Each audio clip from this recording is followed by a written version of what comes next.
안녕하세요. 일상 속의 경제를 쉽게 풀어주는 세무금의 최백은 교수입니다.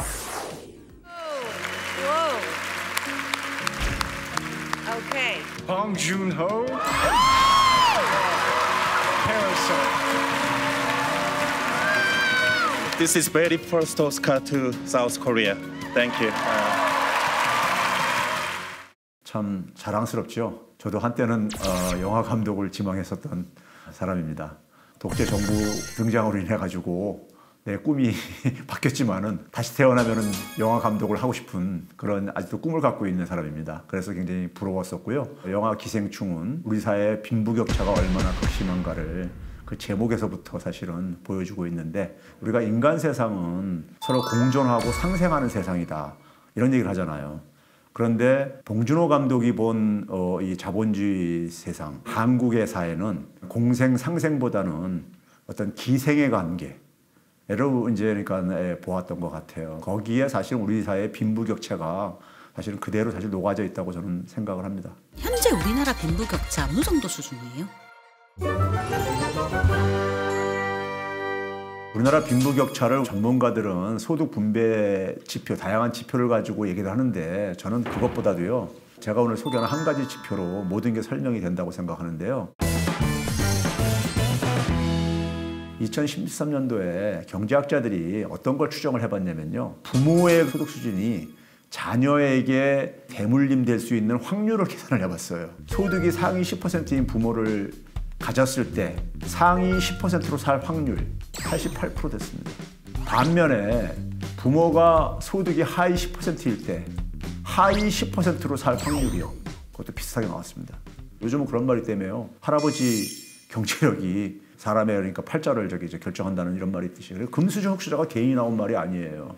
경제력 있는 부모를 만나면 자녀가 좋은 교육을 받을 거고요. 자녀가 좋은 교육을 받으면 자녀의 경제력이 그것에서 결정되고, 그 자녀의 경제력이 또 손주한테 또 그러니까 대물림 되어지는, 부가 대물림 되고 있다는 얘기인 겁니다. 이 신분의 대물림을 우리 사회 빈부격차를 보여주는 가장 그러니까 실감나는 하나의 통계 지표가 아닌가 해서 제가 소개를 해드렸습니다. 일자리 문제도 사실 좀 거론이 되는 것 같거든요. 교수님 보실 때 어때요? 일자리 문제가 사실은 어떻게 보면 소득 격차를 결정하는 문제입니다. 우리 사회의 빈부격차가 심하다는 얘기는 결코 그러니까 임금 수준에 있어서 좋은 일자리가 많지 않다는 걸 보여주고 있고요. 영화 속에서 보게 되면은 상류층의 그 집값이 최저임금을 가지고 그 집을 살려면은 한 547년이 걸린다. 547년이라는 시간이 사실은 감이 안 잡히는데요. 평생을 모아도 그러니까는 살 수 없는 집. 그 얘기는 결국 뭐냐면은 최저임금 수준이 그만큼 낮다는 걸 보여주는 것이고,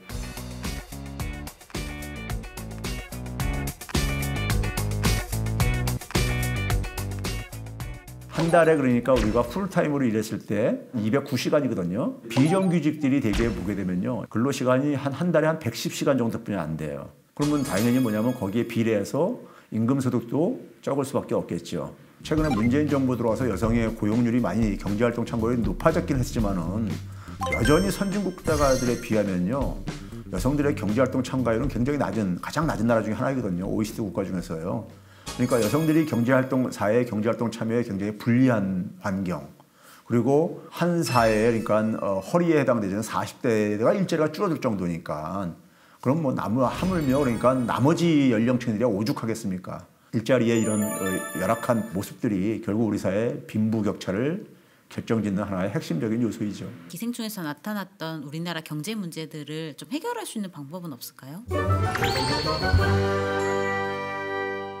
원론적으로는 그런 얘기를 해요. 그러니까 좋은 일자리를 많이 만들어야 되고, 좋은 일자리를 만드는 건 기업이다, 뭐 이런 식으로 얘기를 하는데, 저는 굉장히 무책임한 얘기라고 생각이 들어요.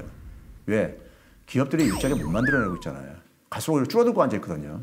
과거와 같은 방식이 더 이상 작동하지 않는다고 보고요. 존 스튜어트 밀이라고 굉장히 보수주의적인 사상가인데, 이 사람이 무슨 얘기 했냐면요, 한 사회에서 생산된 것 중에서 모두에게 필요한 최저 생계분을 다 나눠주고 나머지를 능력에 따라서 그러니까는 분배하는 이러한 시스템이 바람직하다, 이런 주장을 보수적인 보수주의자의 그 아버지격인 이 존 스튜어트 밀이 그런 주장을 했었어요. 전통적인 사회 속에서 우리가 토지제도 하게 되면 기억나는 게 뭐 있습니까? 뭐 정전제, 여전제 뭐 이런 제도 있잖아요. 전시가 체제, 과정법 체제 이런 거 있죠.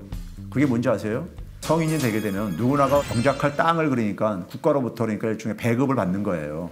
소유는 하지 못하더라도 사용할 권리를요. 경작을 해가지고 그것에서 나오는 수입의 일부를 세금으로 바치고 자기 자신과 가족이 먹고 살 수 있는 그런 수단을 그러니까 분배받은 거예요. 오늘날로 얘기하면 기초자산하고 뭐가 다른가 이런 생각이 들어요.